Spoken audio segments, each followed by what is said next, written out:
यरमई हरदिया दूब पातर है। यरमई हरदिया दूब पातर है। यरमई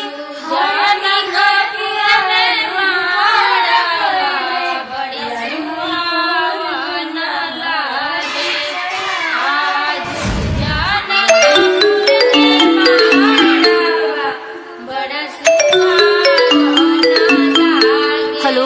हाँ हेलो। कहाँ बाला? घरे बनी। अरे जल्दी आओ ना। अरे इतना जल्दी कब आ? हमरा ये सब कुछ नहीं के सुने के, जल्दी आओ ना। अरे तो इतना घबराइल काहे बड़े? हमरा जिंदगी और मौत के सवाल बा, प्लीज जल्दी आ जाना। ठीक बा आओ।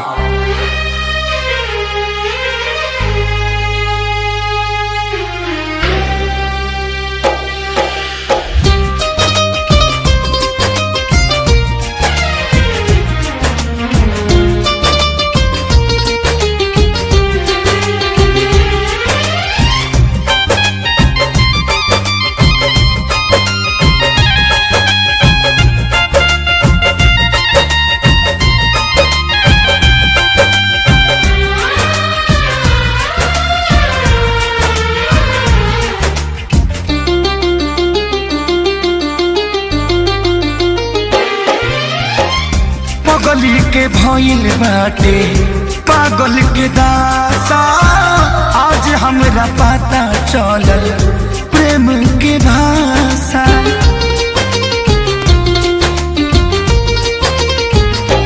हाँ पगली के भइल बाटे पागल के दासा, आज हमरा पता चलल प्रेम के भाषा।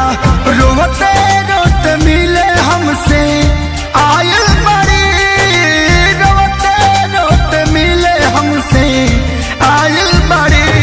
हमर जान आज हरदी से लटाइल बड़ी, हमर जान आज हरदी से लटाइल बड़ी।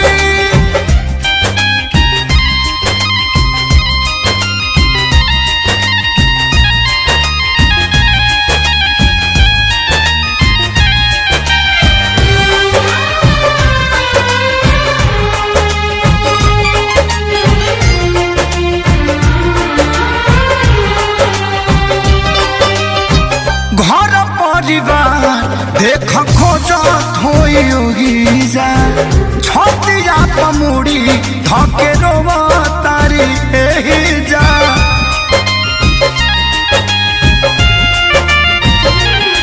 हथवा के मेहंदी मिटावेली इ तो हमरे के समझावेली। अखिया बाल राइल पागा लाइल बड़ी, अखिया बाल राइल पागा लाइल बड़ी।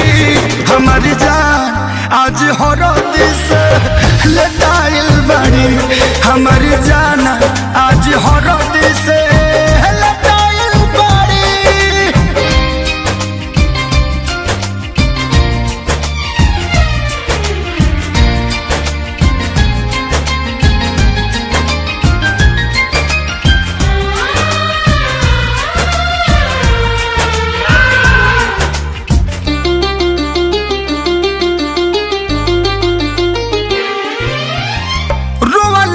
इनका झर बनावा के पाता, प्यार के मतलब रब जिया जुए बुझाता।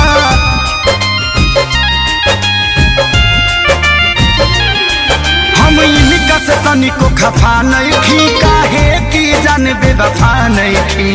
अखिलेश के खेसारी खाती भुलायल बड़ी, अखिलेश के खेसारी खाती भुलायल बड़ी। हमर जान आज हरद से लटाइल बड़ी, हमर जान आज हरद से लटाइल बड़ी। ए जान हम तो के छोड़ के ना जाए। सुना, कुर्बानी के नाम ही तो प्यार होला, और प्रेमी से बढ़ के परिवार होला। सबके इज्जत के बात बजान, तोहरा चले के परी। चल।